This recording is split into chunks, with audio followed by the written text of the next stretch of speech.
You hear a silent buzz, a rumble. A crack of light fades into view from the corner of your eye. What's that sound? You turn your head to your nightstand and see your phone illuminated in the darkness. It's vibrating. A phone call. You recognize the number. Oh, who are you kidding? You knew it by heart. You accidentally drop the phone into your sheets. It gets tangled, lost. The phone is still vibrating. This is just like being in that one challenge with the muddy net, but you find the light. You answer the call, and who is it on the other end? It's the Lord. Jeff Probst. Hey, Jeff. Hey man, hope I didn't call it a bad time. You check the clock. It's 4:30 in the morning. Never a bad time to hear from you. I think you know why I'm calling. Survivor 50 is on the horizon. You available in a few months? You're speechless. Jeff actually called you. Not Jesse Tannenbaum, not one of the other people in casting with less name recognition.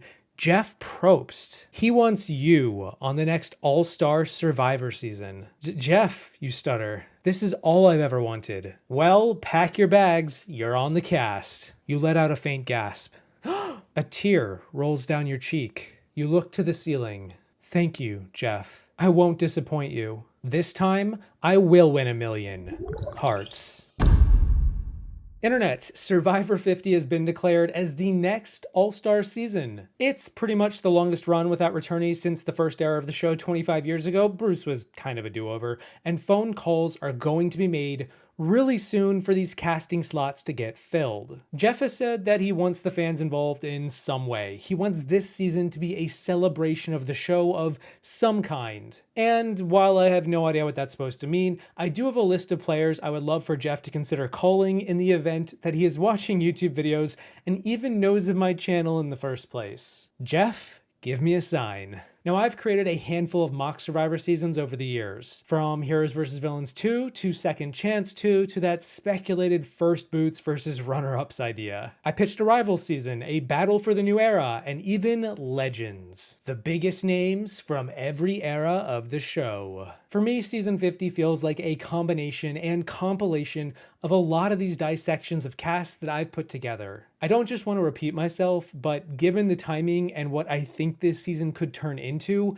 I figured let's speculate on where this cast could go. If I'm being realistic, I think we're either going to go in one of two directions. The first is back to the drawing board from before Winners at War, where Jeff had considered some kind of all-star season with a few winners sprinkled in. A lot of names were called from all eras of the show for the 40th season, but then it turned into all winners, which drastically changed the casting parameters. I have heard names like Russell, Lex, Jenna Lewis, even Mari from Millennials vs. Gen X. Just all over the place. And if that's a direction they go with casting, then honestly, anyone is probably fair game. This video could basically just be like a random player generator from a pool of over 700. I just click random and we talk about them. But I think this second direction is more likely, and if I'm looking towards the future of the show and not just ending it at season 50, it's also probably the direction that I would prefer to see happen. I first started my channel during season 35, right after the previous All-Star season with Game Changers. Game Changers was chaotically random in its cast. The recurring joke is how most of them weren't Game Changers at all, and everything about it felt unbalanced. It's always felt to me like a returnee season for the sake of it. Like the second chance players who didn't make the cut, mixed with some heavy hitters, mixed with some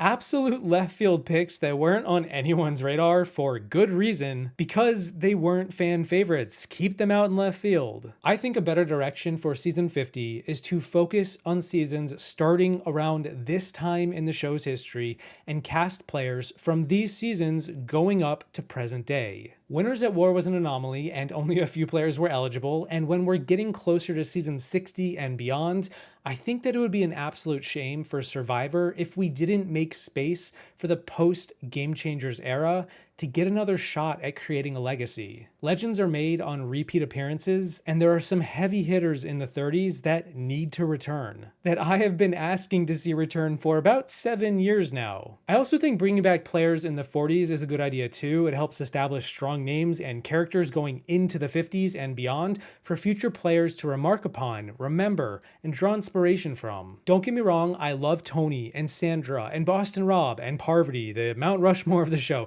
but they have got a massive resume. They have given their all and then some. Winners at War closed a chapter. And to future-proof the show, I want to legitimize newer names. And to do that, I've got 32 names on the docket to consider for season 50. Kind of similar to Second Chance, having 32 names to vote for. In this case, this isn't necessarily a fan vote, but more so just a list for Jeff and the casting department to consider as the calls start to get dialed in. I've got a lot of one-time heavy hitters that have name recognition that need to come back, such as Sydney from season 32 Co Wrong, a player I have had on several lists now. I've also got Jay from 33 Millennials vs. Gen X with his bromance with Adam and just his ultimately wily trickster ways. He has been on the challenge a handful of times now, but not Survivor. Feels wrong. Get him back on Survivor. We jump past Game Changers and get to 35, Heroes, Healers, Hustlers, and I am once again asking for you to put Devin and Chrissy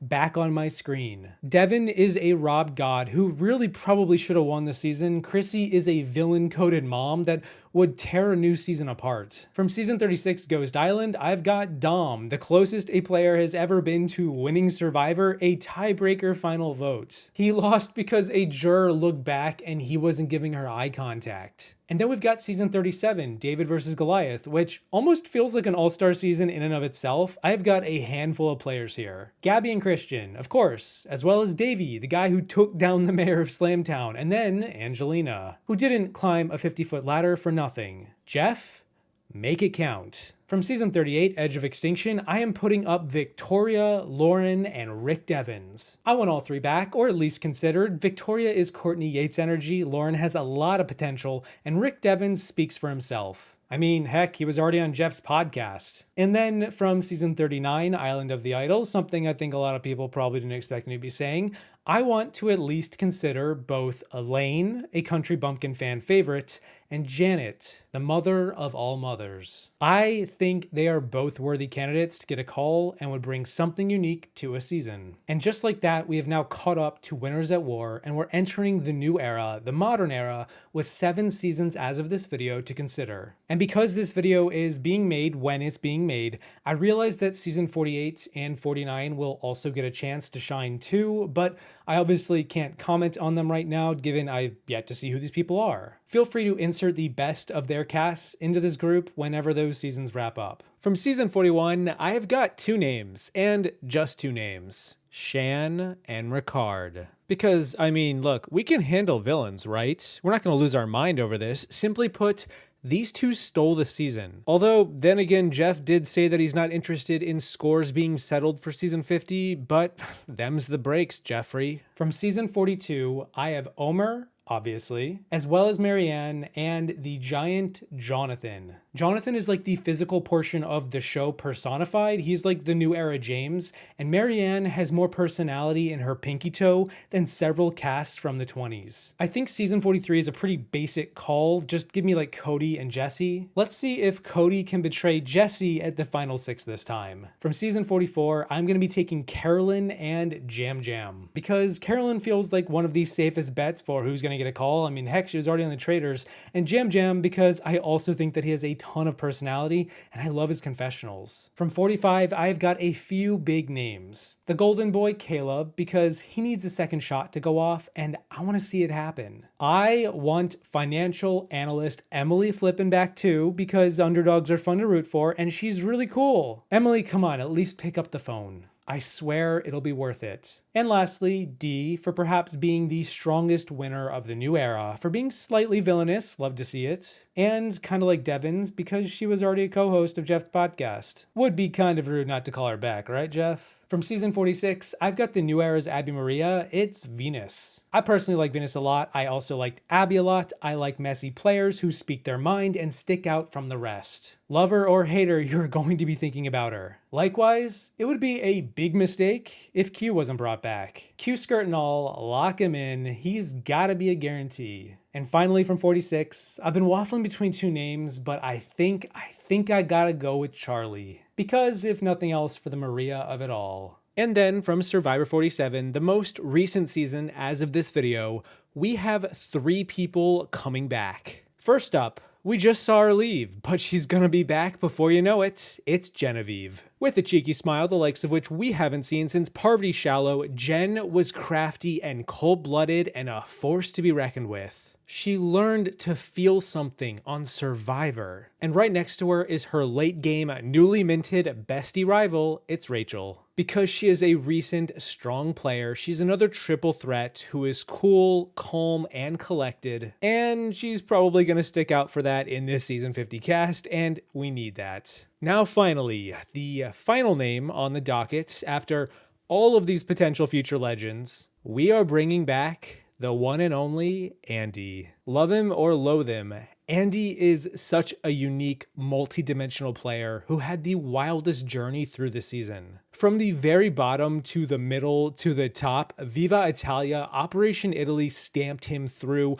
and I gotta think that he's gonna pack just as much of a punch on his second go around. Maybe he'll learn a lesson about telling people they're about to get voted out when they have an idol in their back pocket. Or actually maybe he'll just flame out in the premiere this time. It all comes full circle. And that is my current final roster of calls to be made to see if Season 50 can carry the torch into the 50s and beyond. Damn it, I want new legacies, new legends, and more great narratives to follow as we get 3-timers, maybe even 4-timers eventually from these players. But we gotta get them back for a second time first, and that starts here. Or we just recast the first All-Stars for shits and giggles. Asking the pressing questions we've all been wondering. Will Rupert build another sand bunker? Wait, what if we put Rupert and Tony on the same season? Rupert builds the bunker, Tony... Yeah, either way, let me know what you think about this cast of potential calls for Survivor 50. All-Stars. Who are going to be the out-of-left-field picks that none of us see coming? Jessica Johnson? And regardless of what I've been talking about this whole time, let me know who you want to see back, if there's anyone that I didn't mention,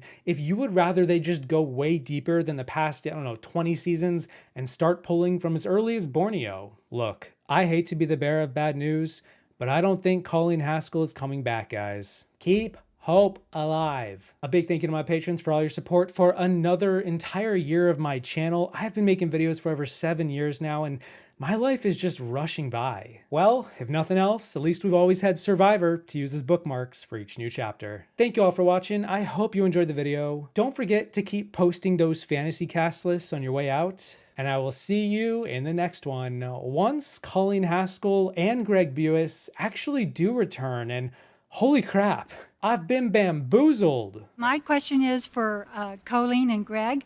Was there a budding romance going on between you two while you were on the island? And is there something going on now? Nothing happened. Nothing happened. I was covering for another relationship going on. That's all I'm going to say. Okay, well, whose idea was it to tease the audience and leave everyone thinking that maybe something happened? We were there to make a TV show. I mean, we were there. Is that to say it was your idea? Show. Sex and violence. When people ask you questions, you know what they want, so give them the answer. It's more interesting. What about the second part of the lady's question? What about since the island? No. Are you going to tell the truth this time? I mean, look, there were a lot of people who thought strange things. They thought Sean, Jenna. See, now we did have sex.